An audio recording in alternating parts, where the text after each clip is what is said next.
રથ મારું ગોપી ચંદન વળી તુલસી હે મનોહર. સાચું નાણું મારે સાંભળો, સાચું મારે સાંભળો. દોલતમાં હું એ મારી દોલતમાં જાજને મખાજ રે સાંભળા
વિશ્વમાં મને કોઈ પૂછે કે તમને કયું ગામ ગમે તો હું કહું મને મારું દ્વારિકા ગમે છે, દ્વારિકા ગમે છે. આ તો વ્યવસ્થાના ભાગ રૂપે ભ્રમણ સતત ચાલુ હોય એટલે, બાકી રહેવા મળે તો હું તો દ્વારિકા જ રહેવો એવો માણસ છું. ભગવાને તો પ્રાર્થના એટલી જ કરી છે કે છેલ્લા અંતિમ સમય હોય ત્યારે ભાગવતજી હાથમાં હોય અને આ હાથમાં ન હોય તો દ્વારિકામાં મરણ થાય ને એવું તો કરજે, એટલું તો કરજો ઠાકોરજી. તીર્થવાસીઓ ગામમાં ગોતવા નીકળ્યા કે અહીંયા સામળસા શેઠની પેઢી ક્યાં છે? લોકોએ ના પાડી દીધી. નથી બ્રાહ્મણ નથી વાણિયો નથી ચારણ ને ભાટ, લોક કરે છે ઠેકડી, કરે છે એ નથી શામળ શેઠ એવું નામ રે શામળા ગીરધારી, નથી શામળ શેઠ એવું નામ રે શામળા ગીરધારી, એ નથી શામળ શેઠ એવું નામ રે શામળા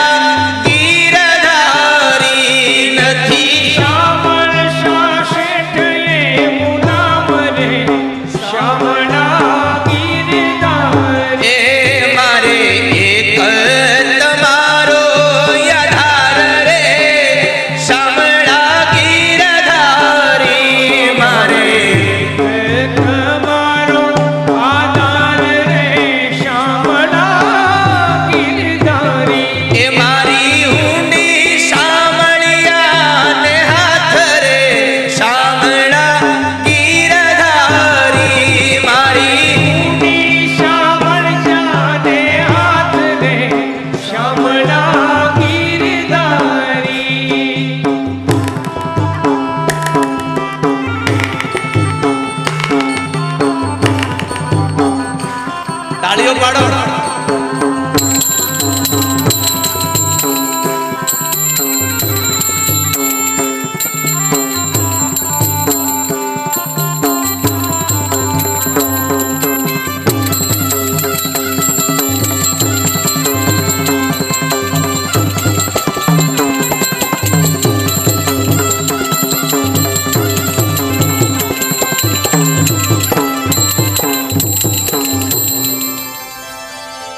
ચારેય બાજુ કીધું કે અહીંયા કોઈ બ્રાહ્મણ, કોઈ વાણિયો, કોઈ ભાટ, ચારણ કોઈ છે જ નહીં. અને આજ સુધીમાં ભાઈ અમે તો શામળસા શેઠ નામ સાંભળ્યું જ નથી. હે, આ ચારેય તીર્થવાસીઓના ઘરણ મરી ગયા હો. અને એમાંથી એક માણસ બોલ્યો, પેલો જુનાગઢનો ધૂતારો ધૂતી ગયો આપણને, આપણા પૈસા લઈ ગયો, ખોટું બોલીને આપણને હુંડી લખી દીધી. ઓલો જુનાગઢનો ધૂતારો ધૂતી ગયો એ શબ્દ નીકળ્યા ને એ ભગવાનના કાળજામાં વાગ્યા કે મારા નરસૈયાને ધૂતારો કીધો. અને એ જ સમયે દ્વારિકાના નિજ મંદિરમાંથી ઠાકોરજીએ શામળસા શેઠનું રૂપ લઈ અને દ્વારિકાની બજારમાં દોડતા દોડતા નીકળ્યા છે કે અહીંયા કોઈ ભાઈ વટે માર્ગુ આવ્યા જુનાગઢથી. તમે ખાલી કલ્પના કરો તો કે પીળા પિતાંબરને પહેરીને જ્યારે શામળસા શેઠ બનીને નીકળ્યો છે ઠાકોરજી, અને એ આ દ્વારિકાની બજારમાં દોડતો દોડતો કોકને ગોતતો હશે, આકડો કાળિયો લાગતો કેવો હશે. ચારે બાજુ ભગવાન ઉઘાડા પગે દોડ્યા હતા કે ભાઈ તમે ક્યાંય જોયો? ઓલા જુનાગઢથી વટે માર્ગુ આવ્યા છે. એમાં ગામના પાદરે આવીને ચાર લોકો ઉભા રાખ્યા, ભાઈ ઉભા રહો તો, જુનાગઢથી તમે આવો છો? હા, જુનાગઢથી અમે આવ્યા, પણ ત્યાં નરસિંહ મહેતાએ અમને હુંડી લખી દીધી, પણ અહીંયા કોઈ શામળસા શેઠ નથી, એ ધૂતારો અમને ધૂતી ગયો હાવ. અરે અરે અરે સાંભળો, હું તમને જ ગોતું છું. કેમ? અરે હું શામળસા શેઠ છું, મારી પાસે તમારી હુંડી આવી છે. હે, તમે છો? હા, લાવો લાવો હુંડી લાવો, હુંડી લાવો મારા હાથમાં, તમને આપું પૂરા દાન. તમે મને હુંડી આપી દો, એમાં જેટલું લખ્યું તમને બધું આપી દઉં હું.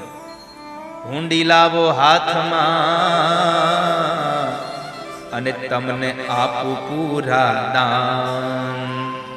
રૂપિયા આપું રોકડા, રૂપિયા આપું રોકડા.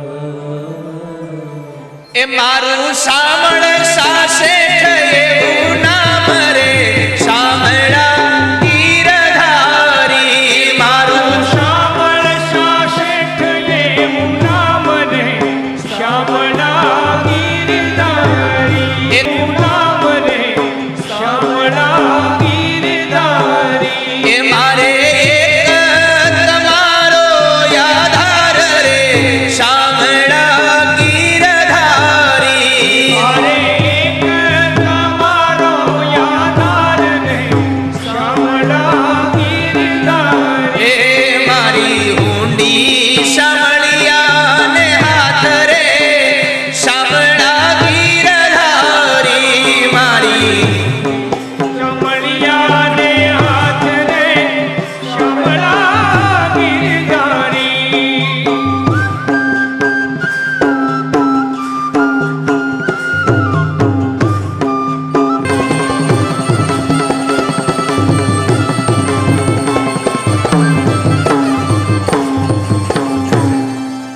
જીવનનું કોઈ પણ કામ આવે ને તમારી પાસે, એ કામ બધું ઠાકોરજીને સોંપી દેવાનું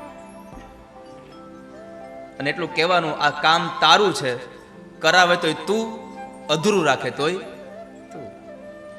આપણું કાંઈ ચાલતું નથી. અને જેટલા લોકો હું કરું નીકળ્યા છે, એના કોઈ દી કામ પૂરા થયા નથી. હું કરું અને કરતન દૂજો કોઈ.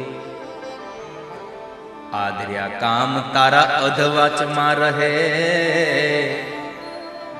આદર્યા કામ તારા અધવચમાં રહે.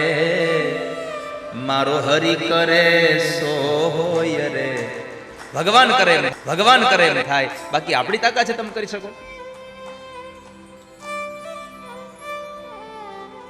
મને કોઈ કહે ને કે તમે આટલું મોટું આ તથાસ્તુ બનાવો છો, કેમ થશે? મેં કીધું હું બનાવતો જ નથી. ચણવા વાળા ચણે છે, પાયા ખોદવા વાળા પાયા ખોદે છે, પૈસા આપવા વાળા પૈસા આપે છે. હું ક્યાં કઈ કરું છું આમાં? આપણું કઈ છે જ નહીં એમાં. કરવા વાળો તો બીજો કોઈ છે. હમણાં પ્રતિષ્ઠા કરી તો મને એક લોકો પૂછ્યું તમે બહુ પ્રતિષ્ઠા હારી કરી. મેં આપણે કરી જ નથી, કારણ કે મૂર્તિ કોકે બીજાએ બનાવી, શ્લોક બ્રાહ્મણોએ બોલ્યા છે, પધરાવી કોઈક બીજાએ, એના પૈસા કોઈક બીજાએ આપ્યા છે. આપણે તો ખાલી જે બધું આપ્યું ભેગું કરીને આનંદ કર્યો છે. આપણે કશું કઈ કર્યું નથી આ સંસારમાં. હું જ્યારે પણ સંકલ્પ ઠાકોરજી પાસે મનોરથ મૂકું ત્યારે એક જ વાત કહું કે આ મનોરથ પૂરો કરવાથી જો કોઈનું સારું થતું હોય તો જ પૂરો કરવા દેજો, નકર અધૂરું રાખી દેજો. અધૂરું રાખી દેજો ઠાકોરજી. પણ ઠાકોરજી એટલા દયાળુ છે ને, ક્યાંય ઊભા ન રાખ્યા અમને. આટલી મોટી ભગવાનની કૃપા આમાં કે તથાસ્તુ વિદ્યાપીઠનો આટલો મોટો સંકલ્પ મૂક્યો